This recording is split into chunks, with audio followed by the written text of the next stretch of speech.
besaran gaji yang akan diterima oleh tenaga honorer yang beralih ke outsourcing.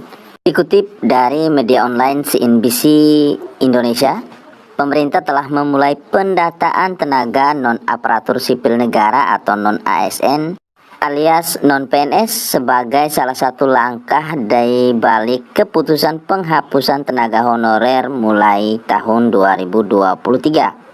Disampaikan oleh Deputi Bidang Sistem Informasi Kepegawaian Badan Kepegawaian Negara Bapak Suharmen, di mana ada kelompok honorer yang tidak masuk dalam pendataan, yaitu satpam, pengemudi, hingga petugas kebersihan lainnya. Mereka nantinya akan dialihkan sebagai tenaga alih daya atau outsourcing.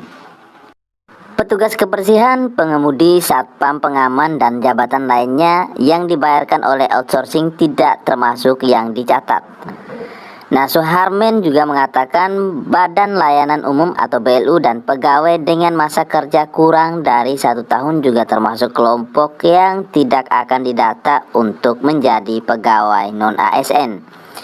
Setidaknya ada 2 kelompok yang masuk dalam pendataan tenaga honorer, yakni tenaga honorer kategori 2 yang terdaftar dalam database BKN, serta pegawai non-ASN yang bekerja pada instansi pemerintah baik pusat maupun daerah. Lantas berapakah gaji outsourcing sendiri?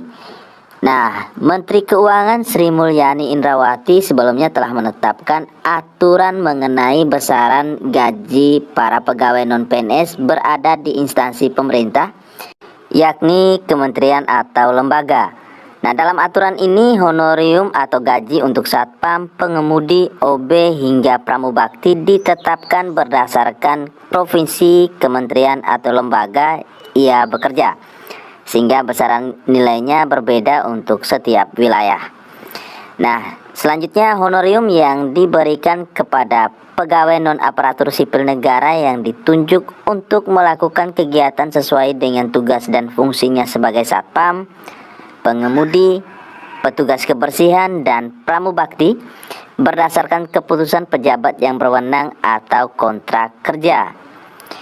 Nah, untuk penghasilan satpam dan driver tertinggi itu ada di wilayah DKI Jakarta, di mana ditetapkan sebesar Rp5.344.000 per bulan. Sedangkan untuk petugas kebersihan dan pramubakti di DKI Jakarta akan diberikan imbalan Rp4.858.000. Untuk kedua tertinggi ada di wilayah Provinsi Papua dengan nilai Rp4.256.000 per bulan untuk satpam dan driver. Sedangkan untuk petugas kebersihan dan pramubakti ditetapkan Rp3.869.000 per bulan. Nah, selanjutnya tertinggi ketiga ada untuk supir dan satpam yang bekerja di instansi pemerintah di daerah Jawa Timur dengan besaran honor Rp4.135.000 per bulan, sedangkan untuk petugas kebersihan dan pramubakti Rp3.759.000 per bulan. Namun ini hanya hitungan gaji pokok dan belum termasuk uang lembur, Bapak Ibu.